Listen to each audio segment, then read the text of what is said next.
Very good morning YouTubers. Finally day 2 started.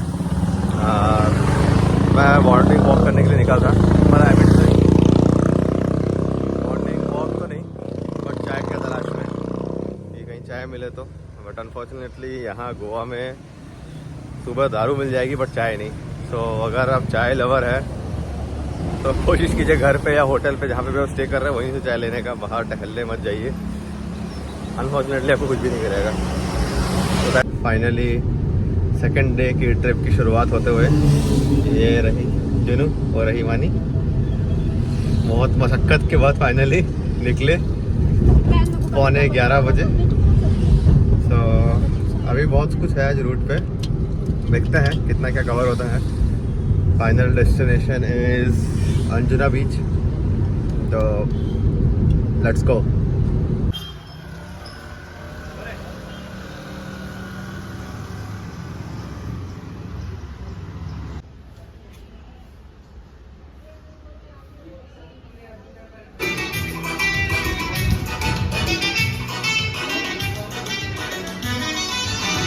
ये जो site है ये बिग फुट के अंदर का है। पुराण कथाओं के अनुसार पूरा कोंकण प्रदेश समुद्र का भाग हुआ करता था। भगवान विष्णु के छठे अवतार भगवान परशुराम ने सह्याद्री पर्वत पर खड़े रहकर अरबी सागर में तीर मारा। उस स्थान तक समुद्र का पानी पीछे हट गया और कोंकण सहित गोवा का निर्माण हुआ। इस भूमि के विधाता का सम्मान करने के बाद 7 सीढ़ियां चढ़कर जो यहाँ के मुखदोम या देखभाल करने वाले थे, जमींदारी के कामकाज और खाते लिखने के लिए इन्हें नियुक्त किया जाता था। वर्तमान काल में खाते लिखने का काम अकाउंटेंट का है। कृपया आगे बढ़े, यहाँ पर डिमो अपने प्रदेश में आपका स्वागत कर रहे हैं।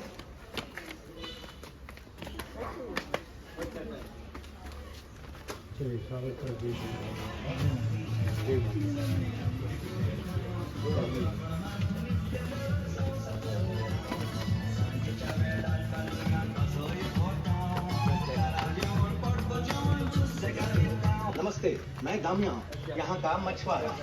पर आप लोग मुझे इस तरह घूर घूर के क्यों देख रहे हैं? मेरे आवरण की वजह से?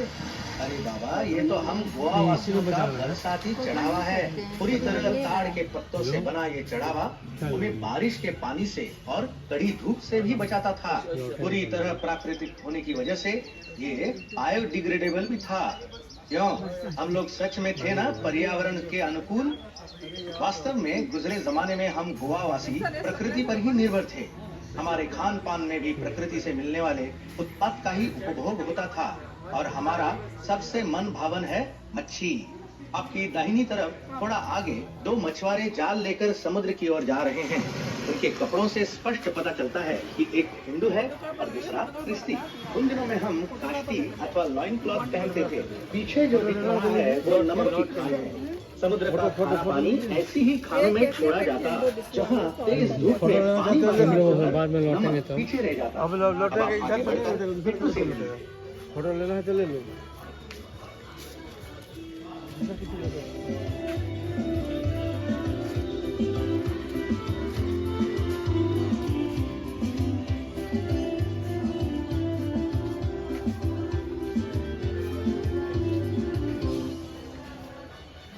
आप सबको बिट्टू का नमस्कार। मैं गोवा की मच्छी बेचने वाली हूँ। मैं घर घर जाकर मच्छी बेचती हूँ।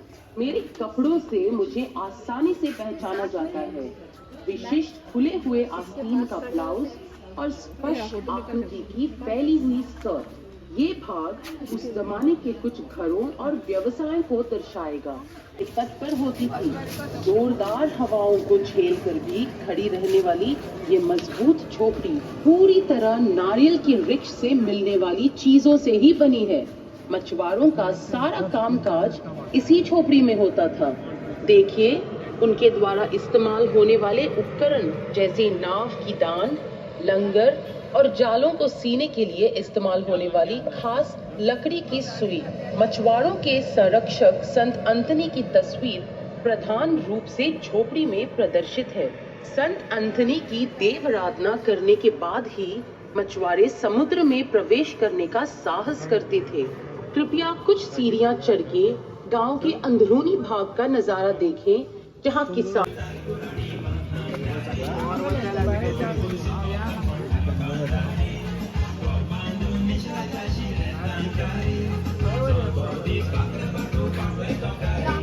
सीढ़ियां चढ़ने के बाद दाहिनी ओर जुआओं का घर है, जिसकी दीवारें मिट्टी की बनी हैं और फर्श पर गोबर का लेप लगा हुआ है। परंपरानुसार जो कपड़े वो पहनते वो बालकनी में लटकाए हुए हैं।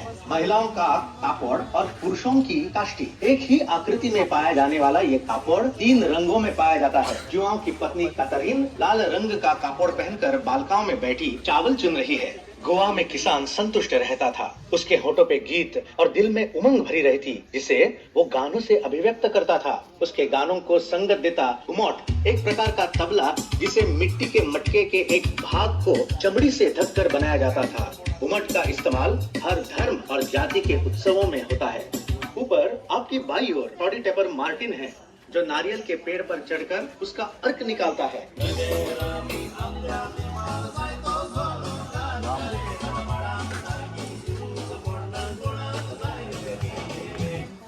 एक हाथ में नारियल के अर्क से भरा हुआ बर्तन और दूसरे में हाथ दरांती है, जिससे वो ऊपरी पत्तों को तराशता है। इस नारियल के अर्क से गोवा का अमृत घृणी सारभूत होती है। आपके पीछे गौशाला है, जो हर घर में पाई जाती थी। जमीन खोदने के सारे उपकरण जैसे हल, मिट्टी बराबर करने का लेवलर आदि यहाँ प्रदर्शित है। हर गाय या बैल के गले में अलग घंटी बंधी रहती थी, ताकि किसान उन्हें घंटी की आवाज से पहचान सके। क्या आपकी नजर कांच के गिलास में रखी हुई बीड़ियों पर पड़ी? ये अलग अलग प्रकार की बीड़ियां कटहल, केले या कूड़ों के पत्तों में तंबाकू को लपेटकर बनती थी। यहाँ गौर करने वाली बात यह है कि हर गौशाला के ऊपर कछुए का कवच रखा जाता था। मान्यता ये थी कि इस कवच का पशुओं पर शांत प्रभाव पड़ता था। ये मटका जो आप देख रहे हैं, ये मामूली नहीं है। इसे कोंकणी में पोड़गो कहते हैं। मिट्टी और गोबर का लेप लगाया हुआ ये मटका थर्मस का काम करता है। अपने सामने काजू फेनी की भट्टी है। घर के सदस्य काजू का फल दिन में 2 बार इकट्ठा करते और औरतें काजू को फल से अलग करती। आदमी उन्हें अपने पैरों के नीचे कुचलकर रस मटकों में भरते। किण्वित रस को एक बड़े मटके में डालकर उबाला जाता है और उससे उठने वाली वाष्प को छोटे मटके में संयमित किया जाता है। इस मटके को पानी डालकर ठंडा किया जाता है, तब जाके पहला सारभूत पुराक बनता है, जो एक हल्की शराब है। इसे खासकर गर्मी के महीनों में पिया जाता है। पुराक को एक बार फिर जब और किण्वित रस से मिलाकर उबालते हैं, तब जो दूसरा सारभूत होता है उसे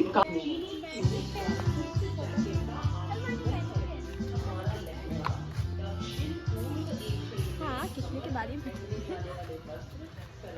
अनुकलन है और उसे थोड़ा सा भारतीय हमने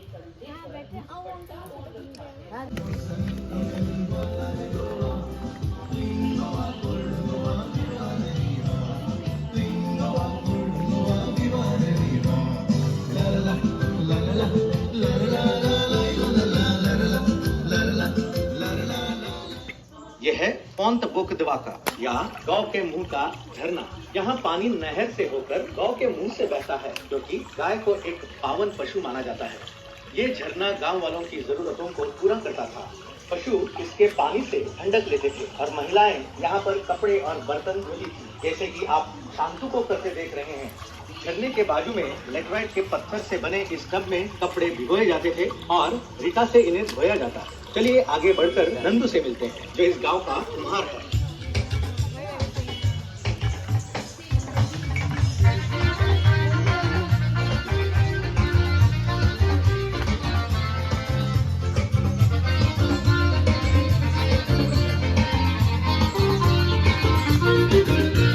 उन दिनों में कुम्हार बहुत ही महत्वपूर्ण होता था, क्योंकि ज्यादातर घरेलू वस्तुएं मिट्टी की थी।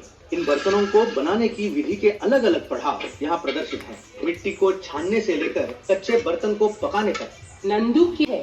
पर्दे के पीछे उसकी बीवी बच्चे को खाना खिलाती दिख रही है। उस जमाने के बड़ई पश्चिमी तरीके को भारतीय नमूने से मिश्रित कर वाकई में कलात्मक फर्नीचर तैयार करते थे, जो आज फूलों का हार पिरो रही है। उन दिनों जब तक बालों को फूलों से संवारा नहीं। इसी वक्त सेंक कर ग्राहक को बेचे जाते थे। क्या आप उन्हें चखना पसंद करेंगे? समुद्र का अमृत प्राप्त कर भगवान राक्षसों से युद्ध में अजय हुए। इसी दौरान भगवान विष्णु ने वराह अवतार लिया। रुआ आना मोरीन हमें बाजार में ले जाता है, जिसे उन दिनों किया गया। मिस्त्री के घर के ठीक ऊपर आपको एक सनडायल या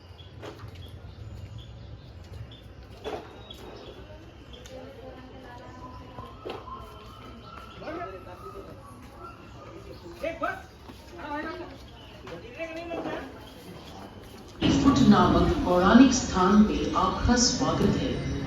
इन 8 तस्वीरों द्वारा चित्रित की गई कहानी में आपको चट्टान में पाए गए पग चिन्ह का नाम, इस जगह को पढ़ने की जानकारी मिलेगी। ये कहानी एक दौलतमंद आदमी महादर की है, जो दयालु और उदार था और गरीब जरूरतमंद लोगों की मदद करता। लालची लोग झूठ बोलकर उससे खाना, कपड़ा और पैसे मांगते, क्योंकि वे काम करने के लिए बहुत आलसी थे। ऐसा ही एक आदमी था पुरम, जिसने महादर का सारा धन चुराने की साजिश रची। उसने अपने ऊपर दुर्भाग्य आने का नाटक किया और महादर से मदद मांगी। महादर इतने दयालु थे कि उसे मना नहीं कर पाए, लेकिन उसकी लालच का कोई अंत नहीं था।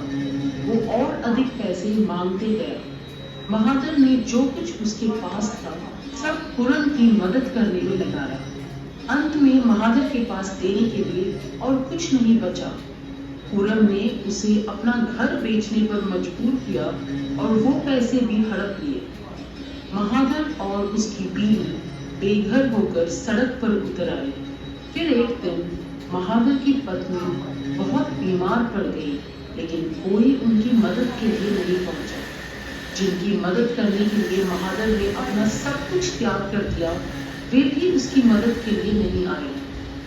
उसकी पत्नी मर जाने से महादर अकेला पड़ गया, लेकिन महादर का विश्वास अटूट था। वो जगह जगह घूमकर जितना हो सकता लोगों की मदद करता। उसकी निर्भर स्थिति देख भगवान उन्हें सपने में दर्शन देकर पूछते हैं, क्या तुम पुरम से अपनी संपत्ति वापस हासिल करना चाहते हो? महादर ने भगवान से पुरम को माफ करने की विनती करते हुए कहा कि वो अपने हाल में खुश है। उसके उत्तर से प्रसन्न होकर भगवान ने महादर को वरदान मांगने को कहा। तब महादर ने भगवान से एक छोटी सी जगह मांगी, जहाँ वो खड़ा रहकर मानवता की शांति के लिए प्रार्थना कर सके। महादर की अधिक परीक्षा लेने के लिए भगवान ने उन्हें एक गर्म चट्टान दिखाई। महादर राजी खुशी उस चट्टान पे एक पैर पे खड़ा हो गया और कई सालों तक प्रार्थना की। उसकी आस्था से प्रसन्न होकर भगवान महादर को स्वर्ग में ले जाते हैं, लेकिन उसके पैर के निशान उस चट्टान पे हमेशा के लिए छूट गए। इस जगह का नाम बिग फुट पड़ा। अगर आप गुफा में प्रवेश करें तो आप महादर के पैरों के निशान पाएंगे।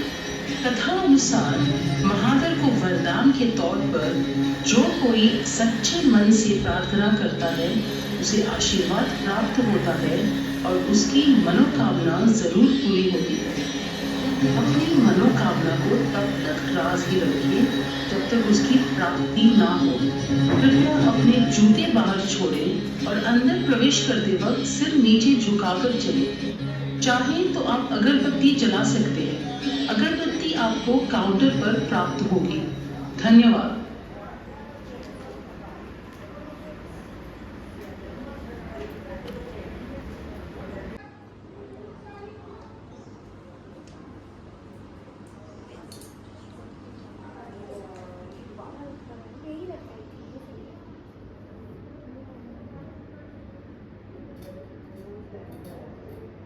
कलाकार जॉसलिन महेंद्र अराउजो अल्वारेस द्वारा सन 1994 में निर्माण किया गया। एक लंबे चौड़े चिरे पर केवल छन्नी, हथौड़े जैसी मामूली